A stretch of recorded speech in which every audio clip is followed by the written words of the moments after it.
آج ایک بار پھر صد فخر و مسرت محسوس کرتا ہوں میں حلقہ احباب نیوکاسل کی جانب سے، اپنی جانب سے بھی آپ سب کا استقبال کرتے ہوئے، آپ سب کو خوش آمدید کہتے ہوئے۔ احسان قدرت ہے یہ کہ نیوکاسل میں آج ہمیں ایک بار پھر ایسی لطیف، حسین و جمیل شام مل پائی ہے کہ جس کے شباب و سرور کو دوبالا کرنے ہمارے یہ شعراء کرام لیڈز اور بیڈ فورڈ سے تشریف لائے ہیں۔ بھلا سوچیے تو یہ ذرا کہ آج کی اس میٹیریلسٹک دنیا میں، اس مادی دور میں، اگر وقتاً فوقتاً کسی خوشکن تفریح کا سہارا نہ لیا جائے تو یہ زندگی کتنی یکساں، کتنی بے جان، پھیکی پھیکی، سونی سونی سی ہو کر رہ جائے۔ بھلا سوچیے تو اس بات پہ۔ اور یہ میں عرض کر دینا چاہوں گا کہ ایک ایسی ہی بے مثال خوشکن تفریح کا سہارا اردو شاعری میں ازل سے لیتے آئے ہیں حضرت انسان، اور ابد تک لیتے رہیں گے۔ سامعین گرامی، یہ آپ کی اور ہماری خوش نصیبی ہے کہ وطن عزیز بر صغیر ہند و پاکستان سے کوسوں میل دور، سالہا سال سے دیار غیر میں رہتے ہوئے بھی ہمارے درمیان اردو ادب، اردو شاعری زندہ و جاوید ہیں آج۔ اور میری اس بات کے ثبوت میں یہ سبھی شعراء کرام بنفس نفیس آپ کے درمیان تشریف فرما ہیں آج۔ ان سب ہستیوں کا شمار ان قابل احترام لوگوں میں سے ہے جنہوں نے پہلے تو مزاج انسان کی لطافت و نزاکت کا گہرا مطالعہ کیا ہے، اور پھر اپنے فہم و شعور، اپنے فکر و سخن کو حسین و مناسب الفاظ کی مالا میں پرو کر مزاج انسان کو نکھارنے، سنوارنے اور سجانے کے لیے ذوق ادب کی تمام تر صلاحیتیں صرف کر دی ہیں۔ تو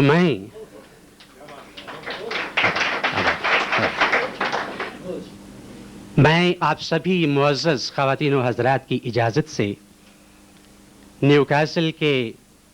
ممتاز و محبوب شاعر جناب غلام قادر آزاد صاحب کی خدمت میں گزارش کرنا چاہوں گا کہ وہ نظامت مشاعرہ قبول فرمائیں، ہمارے مہمان شعراء کرام سے آپ کو متعارف بھی کراتے جائیں، اور آپ سبھی باذوق خواتین و حضرات کی خدمت میں یہی گزارش کرنا چاہوں گا کہ اپنے ان عظیم مہمان شعراء کرام کا ایسا پرجوش استقبال فرمائیے، ایسا پرجوش کر مقدم فرمائیے ان کا کہ یہ ہال جو ہے یہ تالیوں سے گونجتا رہے صدا کے لیے۔ جناب غلام قادر آزاد، شکریہ۔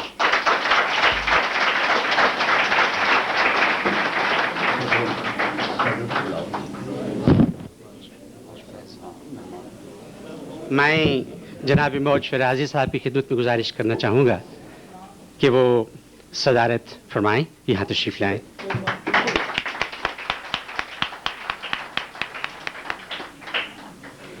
جناب قیوم آج شام کے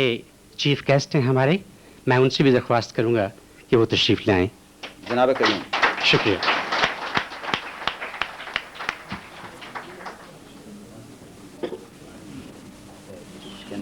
جی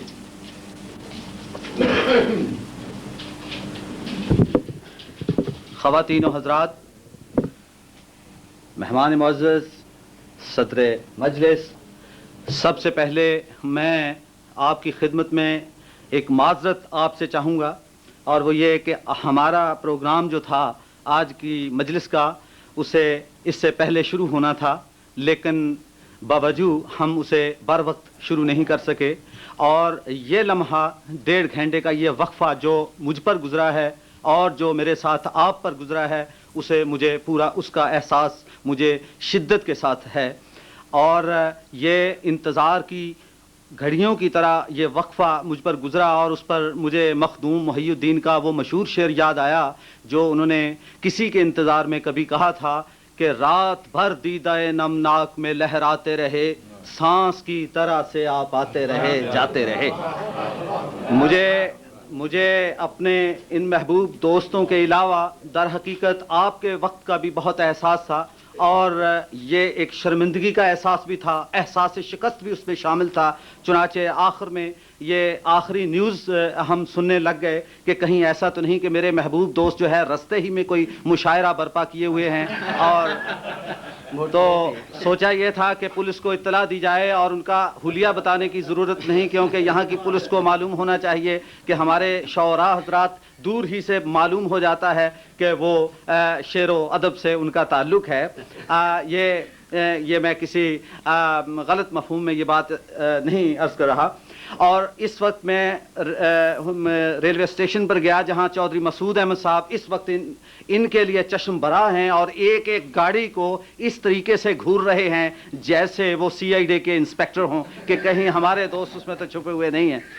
لیکن اس کے ساتھ ساتھ یہ ایک احساس کی یہ صورت تھی، اور اس کے ساتھ ساتھ میں آج مجھ پر ایک اور عرفان، ایک حقیقت کا مجھ پر اتر رہا تھا جیسے، اور وہ حضرت علی کرم اللہ وجہ کے وہ الفاظ تھے جس میں انہوں نے کہا کہ میں نے اپنے رب کو پہچانا اپنے ارادوں کے فسخ ہونے سے۔ یعنی جب آپ ایک ارادہ کرتے ہیں اور وہ آپ کے عزائم جو ہیں فسق ہوتے ہیں، وہ ٹوٹتے ہیں، اور وہ صورتحال پیدا نہیں ہوتی جو آپ متوقع ہوتے ہیں، تو اس وقت ایک اور صورتحال آپ کے سامنے ابھرتی ہے، اور وہ در حقیقت وہ صورتحال دراصل آپ کا بھی امتحان ہوتی ہے۔ اسی مقام پر آپ شکست دوچار ہو رہے ہوتے ہیں، اور اسی مقام پر آپ کو دیکھنا ہوتا ہے کہ آپ کہاں ہیں۔ اور وہ جو کہا تھا غالب نے کہ غم اگرچہ جاں گسل ہے پہ کہاں بچیں کہ دل ہے، غم عشق اگر نہ ہوتا غم روزگار ہوتا۔ تو سچویشن کوئی نہ کوئی تو ہونا تھی، یہ یا یہاں آ سکتے تھے یا نہیں آ سکتے تھے، آج مشاعرہ برپا ہو سکتا تھا یا نہیں ہو سکتا تھا، بہرحال اس صورتوں سے گزرنا ہمیں ہی تھا۔ اور میں آپ کا شکریہ ادا کرتا ہوں کہ آپ کے چہروں سے جو طمانیت، جو اطمینان اور جو آسودگی جھلک رہی ہے، وہ اس بات کی دلیل ہے کہ آپ نے خدا کے فضل و کرم سے اس سچویشن، اس صورتحال کا جو اس سے آپ درپیش ہوئے، اس کا مقابلہ آپ نے نہایت جری انسانوں کی طرح کیا ہے۔ اور یہ بھی خدا کا شکر ہے کہ آج ہم نے کسی سینما کے آڈینس کو دعوت نہیں دی تھی، یہاں پر شعر و سخن کے ذوق رکھنے والے دوستوں کو دعوت دی تھی جو ہماری سچویشن کو سمجھ سکتے ہیں۔ تو اس لیے میں باتیں آج بہت آپ سے کرنا تھی، لیکن مجھے اب وقت کا احساس ہے اور میں نے پہلے وقت لے لیا ہے، اس لیے آج مشاعرے کی جناب صدر کی اجازت سے مشاعرے کا آغاز کرتے ہیں۔ اور ابھی میرے سامنے نام جو ہیں وہ بھی مجھے ترتیب دینا ہے، لیکن جیسے کہ مشاعرے کے آداب ملحوظ رکھا جاتے ہیں، وہ یہ کہ مقامی شعراء سے ہم بات شروع کریں گے، اور ہمارے مہمان شعراء جو ہے ان کو ہم بعد میں زحمت کلام دیں گے۔ تو سب سے پہلے میں آپ کی خدمت میں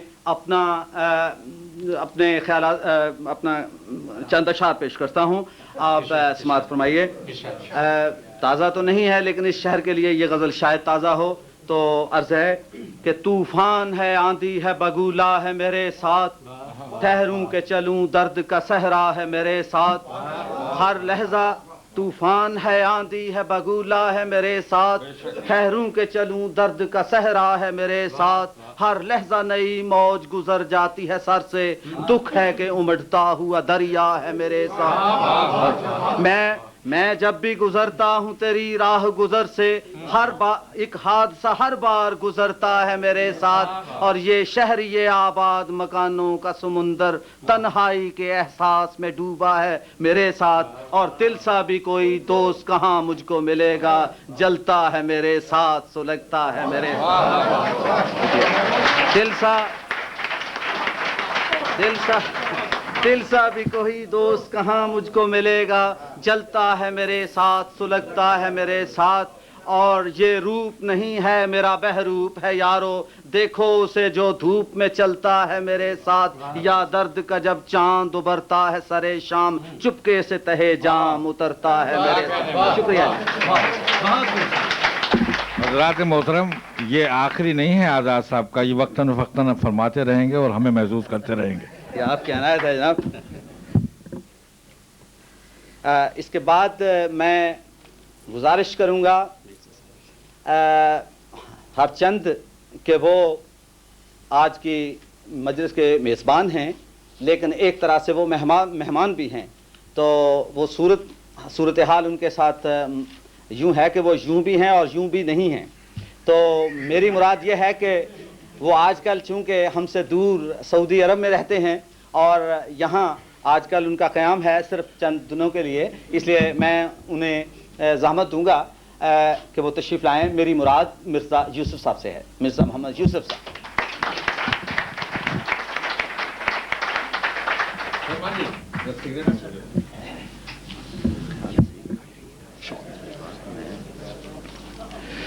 صدر مجلس،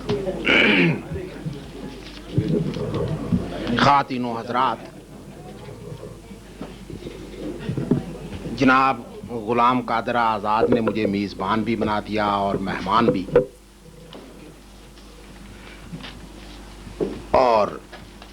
مہمان بن کر تو میں یہاں 2 گھنٹے سے ان کا انتظار کر رہا ہوں،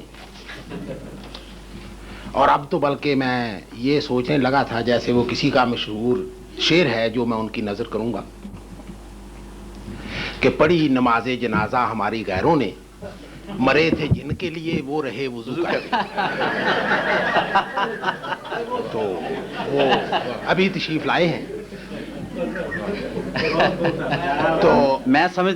سمجھتا تھا کہ اس اعتذار کے بعد میں بخشا گیا ہوں، لیکن معلوم ہوتا ہے کہ نہیں. اس کا مطلب یہ ہے کہ اگر آپ کی یہ حالت ہے تو یہ سامعین جو بھرے بیٹھے ہوں گے اگر ان کو موقع دیا جائے تو نہ جانے. تو اس لیے تو بطور میزبان کے میں نے دراصل سامعین کی نمائندگی کرنے کی کوشش کی ہے. کیا خوبصورت، کیا خوبصورت، بہت خوبصورت. تو اب مجھے کچھ شعر آپ کی نظر کرنے سے پہلے جی مجھے دراصل حلقہ احباب کا بھی ذکر کرنا ہے جس کی قصیدہ خوانی جناب ڈاکٹر رضا حسین صاحب پہلے کر چکے ہیں. غالب کا ایک شعر مجھے اس وقت یاد آیا جب رضا صاحب حلقہ احباب کا تعارف کرا رہے تھے اور اس محفل کی خوشخبری آپ کو دے رہے تھے. پتہ نہیں غالب نے بھی شاید رشک کے انہی جذبات سے یا حسد کے کسی جذبے کے تحت وہ شعر کہا ہوگا. یہ تو خیر شعراء کرام اور اہل ذوق کا کام ہے کہ وہ دیکھیں کہ اس میں کیا جذبہ کار فرما ہے.